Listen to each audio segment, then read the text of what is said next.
Hello, everybody, and welcome to my series, Adventures with Stony.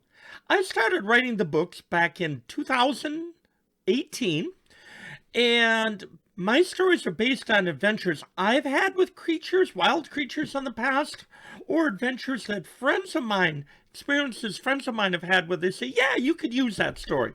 So we've put them together to make a fun series for middle-aged kids, 7 through 12-year-olds. And we try and make it as fun and as exciting for them and highly educational too. So come on along and let's check out my series, Adventures with Stony.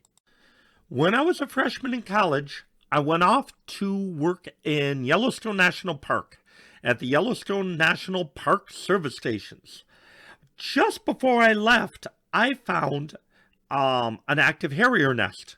Well, my friend Dr. Robert Sawanka, who was my friend and mentor, monitored the nest all summer and sent me pictures. Well, because of that, I fell in love with northern harriers.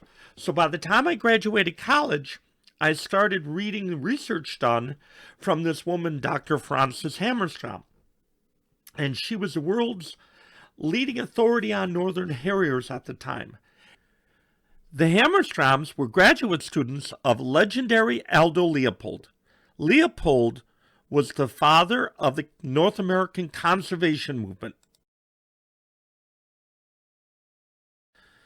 Under Leopold's supervision, the Hammerstroms were assigned the job to preserve the prairie chickens in Wisconsin. After many letters of correspondence, soon I was headed to Wisconsin to get a degree in wildlife management at the University of Wisconsin-Stevens Point and to work with the Hammerstroms on their northern harrier study.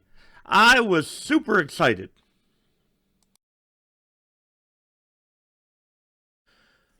Before I headed out to Wisconsin, Fran had sent me her book, An Eagle to the Sky, in which she talked about how she saved a golden eagle. When I got to Wisconsin, I found Fran had written quite a few other books. Her and her husband's work on the prairie chicken, Strictly for the Chickens, documented their work. Banding with a Purpose, which talks about all their work on working with birds and why they band. And then the final one, which is on harriers, Harrier, the Hawk of the Marshes. The hawk that was ruled, what does it say? The hawk that is ruled by a mouse. After looking at those books, I realized, hey, maybe I can write books. So that's kind of what got me thinking about writing books, and that was back in the 1980s. When I returned back to New York, I connected up with a man by the name of Mike Peterson from Elizabethtown, New York. He was doing research on ring-billed gulls on Lake Champlain, and he graciously put me under his banding permit. Finally, after teaching in the public school systems for 27 years, I finally retired from teaching and started working on my raptor projects. While I was working, I started thinking about writing books again. I started talking to my friend Gary Van Riper, who is the author of the Adirondack Kids series, and we started chatting about books. Through discussions with Gary, we finally decided that Adventures with Stony should concentrate on middle-aged children, children from age 7 through 12, and the area we should focus on would be the Adirondacks, the St. Lawrence River, Lake Champlain, so basically North Country, New York.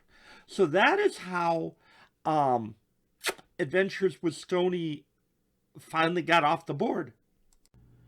The name Adventures with Stony came because I graduated from Potsdam High School, and our mascot was the Potsdam Sandstoner.